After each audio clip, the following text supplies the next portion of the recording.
Hey, AP Euro crew. Um, I think I might be upside down here. I'm trying to. There we go. Mr. Walls, we're here. This is the second part of the our drugs discussion, and I'm gonna try and walk you through. I'm gonna walk you through something that doesn't need a walking through. It's a program that was created by the University of Utah. It's called Mouse Party, and it enables me to take a mouse that is high on a recreational drug, put him in a little sofa or couch or chair, whatever, and it will analyze the chemical processes that are occurring with each of these drugs. So without further ado, let me show you. There is Mouse Party. Okay. And as you can see, Mouse Party comes with some, I guess I would call it stoner music, which I guess is appropriate. So let's take a look. I'm going to try and keep the volume up so you can hear. This is an amazing program, and this is all available to you. learn.genetics.utah.edu. You could just type in Mouse Party. I'm sorry. Did I say BYU? Oh, Utah. I'm sorry, Utah people. I know that BYU thing's kind of an insult. Anyway, you can just type in University of Utah Mouse Party, and you'll be able to do this at home if you have a flash player. So let's start taking a look. See if you notice I can control the hand here. Let's grab this guy, Cocaine Mouse. Let's put him in the chair. Plunk.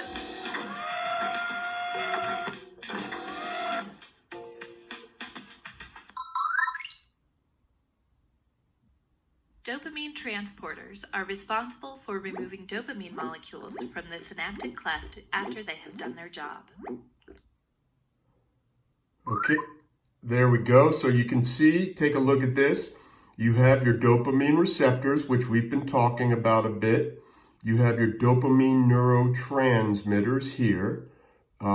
This drawing or this cartoon is a little better than any of my drawings, but you should be familiar with this, with the synaptic region here. Okay. This is the small space between the neurons. Let's continue. Cocaine blocks these transporters, leaving dopamine trapped in the synaptic cleft.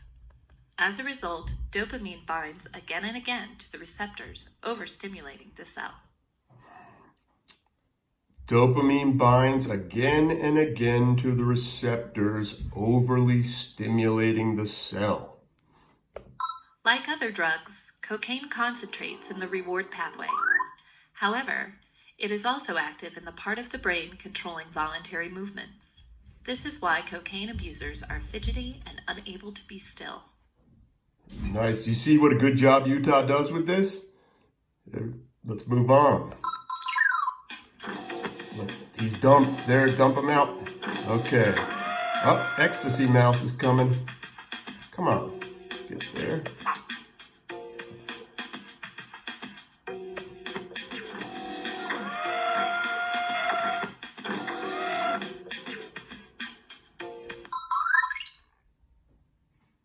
Before marijuana enters the system, inhibitory neurotransmitters are active in the synapse. These neurotransmitters inhibit dopamine from being released. Okay, so you're gonna see in a couple of these drugs there is an inhibitor released first. Okay, that doesn't mean we're not going to see dopamine again. Let's see. When activated by the body's own native cannabinoid, called anandamide, cannabinoid receptors turn off the release of inhibitory neurotransmitters.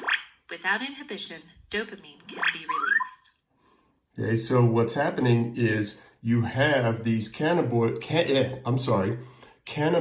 receptors will turn off the inhibitory effect, and then it will flood the system with dopamine. THC, the active chemical in marijuana, mimics anandamide and binds to cannabinoid receptors. Inhibition is turned off and dopamine is allowed to squirt into the synapse. Anandamide is known to be involved in removing unnecessary short-term memories. It is also responsible for slowing down movement, making us feel relaxed and calm. Unlike THC, anandamide breaks down very quickly in the body. That explains why anandamide doesn't produce a perpetual natural high. Okay, anandamide. Okay, this is why people who smoke a lot of marijuana have short-term memory issues. Okay? So when we take a look at this, remember that marijuana is a hallucinogen. And hallucinogens do not become we don't develop a physiological dependence, but we can develop a psychological dependence.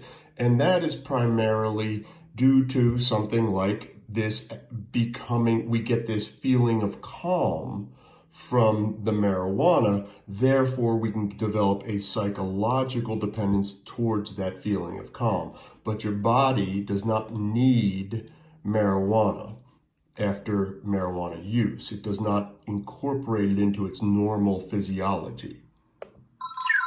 Let's see what else we got here. Heroin. Let's see what this guy's got going on.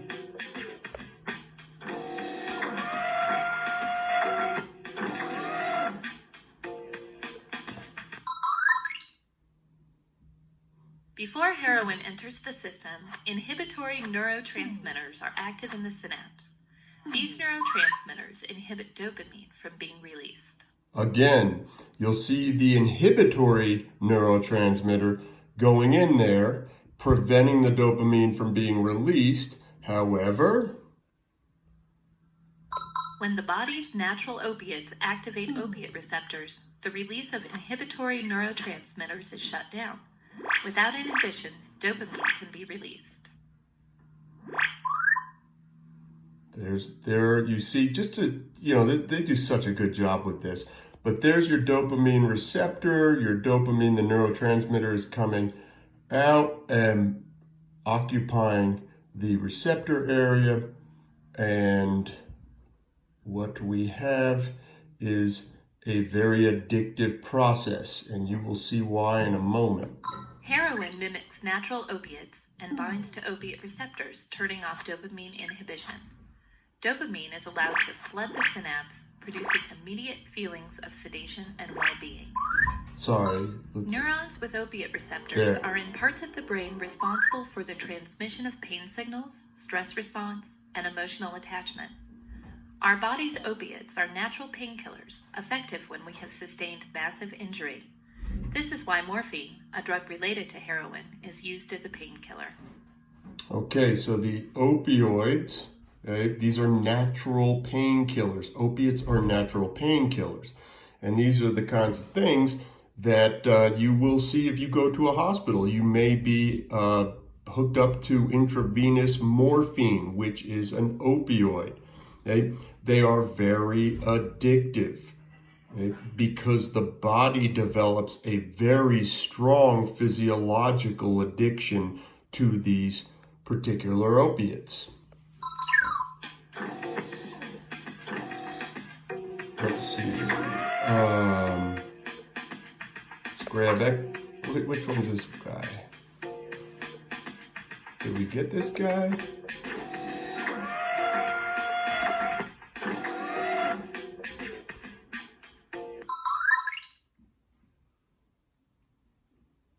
Serotonin transporters are responsible for removing serotonin molecules from the synaptic cleft after they have done their job.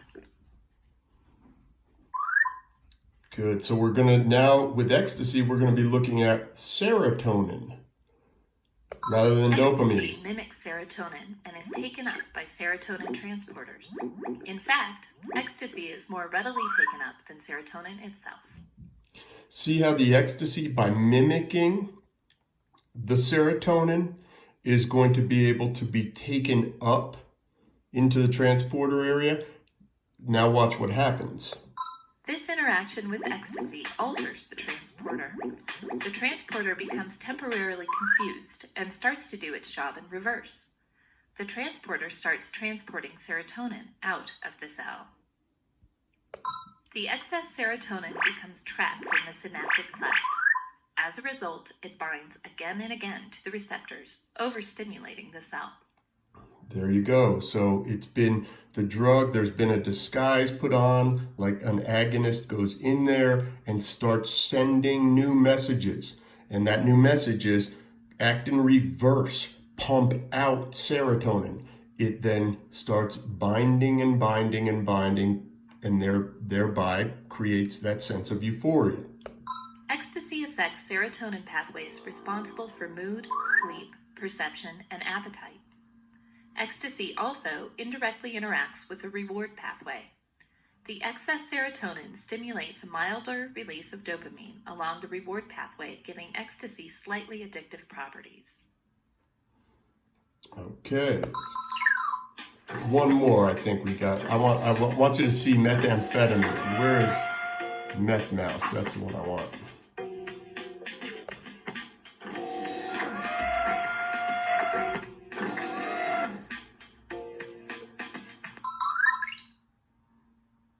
Dopamine transporters are responsible for removing dopamine from the synaptic cleft.